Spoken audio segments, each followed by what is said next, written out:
भारत से जो खबर है वो बहुत ही शानदार किस्म की खबर है और खबर ये है कि यूरोपीय यूनियन के 22 top leaders of Europe, in leaders ने इंडिया का विजिट किया और ये 22 टॉप लीडर्स भारत में हाइड्रोजन बस पर ट्रैवल करते रहे। ईयू प्रेसिडेंट की वो तमाम जो है वो एक hydrogen fuel cell technology powered bus में हैदराबाद हाउस गए। इंडियंस को बड़े अच्छे से पता था कि किस तरह इस चीज को दुनिया के सामने प्रोजेक्ट करना है कि we are for the green energy, we are for the clean air. बड़ा अच्छा, हमारी 25 करोड़ की आबादी, इकोनॉमी का हुजम 374 अरब डॉलर। बात करते हुए भी शर्म आती है। टाटा मोटर्स और इंडियन ऑयल कॉर्पोरेशन लिमिटेड जो है इन्होंने ये बनाई।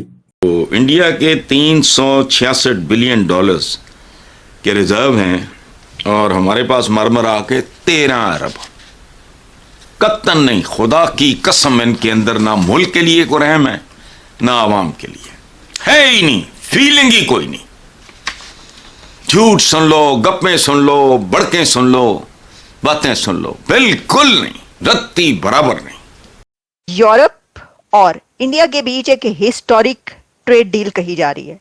ये वो ट्रेड डील है जो कि free trade agreement, free trade deal, जिस पर यूरोप और भारत के बीच काफी अरसे से बात हो रही थी। कम से कम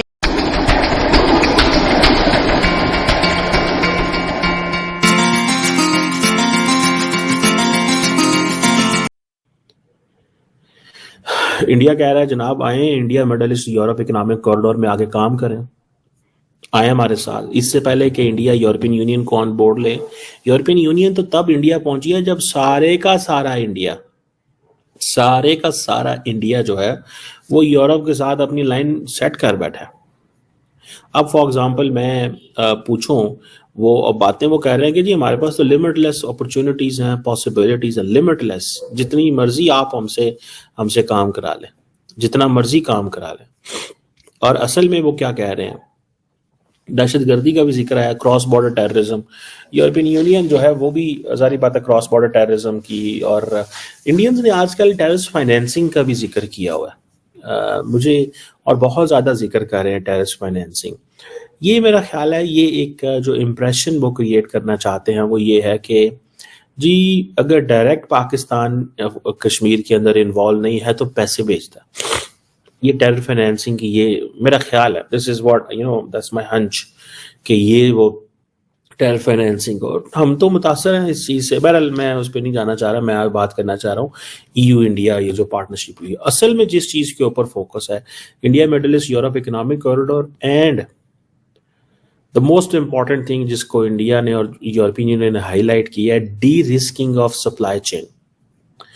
D risking of supply chain, D risking of the supply chain जो है ना, उसमें आके इंडियंस का ये बहुत बड़ा प्रॉब्लम है सप्लाई चेन को कैसे सिक्योर करना है। क्योंकि प्रॉब्लम ये है कि बिलियंस ऑफ डॉलर्स की ट्रेड आती है, बिलियंस ऑफ डॉलर्स की ट्रेड जाती है। इंडिया जिस मुकाम पे खड़ा हुआ है वो बड़ा अगर आप इंडिया का मैप देखें तो अगर for example if I am on the north of India, Delhi हूं, पंजाब खड़ा हूं मैं साउथ में देखता हूं, दाएं बाएं क्या नजर आएगा आपको? इस साइड पे मुंबई है, इस साइड पे आपको जो नॉर्थ ईस्ट में I think automate workflow. India कह रहा है जनाब आए India middle east Europe economic corridor में आगे काम करें, आए हमारे साथ। इससे पहले कि इंडिया यूरोपियन यूनियन को ऑन बोर्ड ले, यूरोपियन यूनियन तो तब इंडिया पहुंची है जब सारे का सारा इंडिया जो है वो यूरोप के साथ अपनी लाइन सेट कर बैठा है। अब फॉर एग्जांपल मैं पूछूं, वो अब बातें वो कह रहे हैं कि जी हमारे पास तो लिमिटलेस अपॉर्चुनिटीज हैं, पॉसिबिलिटीज हैं, लिमिटलेस, जितनी मर्जी आप हमसे काम करा लें, जितना मर्जी काम करा लें। और असल में वो क्या कह रहे हैं, दहशतगर्दी का भी जिक्र है, cross border terrorism. European union जो है वो भी जारी बात है क्रॉस बॉर्डर टेररिज्म की, और इंडियंस ने आजकल टेररिस्ट फाइनेंसिंग का भी जिक्र किया हुआ है, मुझे और बहुत ज़्यादा जिक्र कर रहे हैं टेररिस्ट फाइनेंसिंग। ये मेरा ख्याल है ये एक जो इम्प्रेशन वो क्रिएट करना चाहते हैं वो ये है कि जी अगर डायरेक्ट पाकिस्तान कश्मीर के अंदर इन्वॉल्व नहीं है तो पैसे भेजता। ये टेरर फाइनेंसिंग की ये मेरा ख्याल है, this is what that's my hunch कि ये वो टेरर फाइनेंसिंग और हम तो मुतासर हैं इस चीज़ से। बहरहाल मैं उस पर नहीं जाना चाह रहा, मैं आज बात करना चाह रहा हूँ EU इंडिया ये जो पार्टनरशिप हुई है। असल में जिस चीज़ के ऊपर फोकस है India middle east Europe economic corridor and the most important thing जिसको इंडिया ने और यूरोपियन यूनियन ने हाईलाइट किया है, D risking of supply chain. D risking of supply chain, D risking of the supply chain जो है ना, उसमें आके इंडियंस का ये बहुत बड़ा प्रॉब्लम है सप्लाई चेन को कैसे सिक्योर करना है। क्योंकि प्रॉब्लम ये है कि बिलियंस ऑफ डॉलर्स की ट्रेड आती है, बिलियंस ऑफ डॉलर्स की ट्रेड जाती है। इंडिया जिस मुकाम पे खड़ा हुआ है वो बड़ा अगर आप इंडिया का मैप देखें तो अगर for example if I am on the north of India, Delhi हूँ, पंजाब खड़ा हूँ मैं साउथ में देखता हूँ, दाएं बाएं क्या नजर आएगा आपको? इस साइड पे मुंबई है, इस साइड पे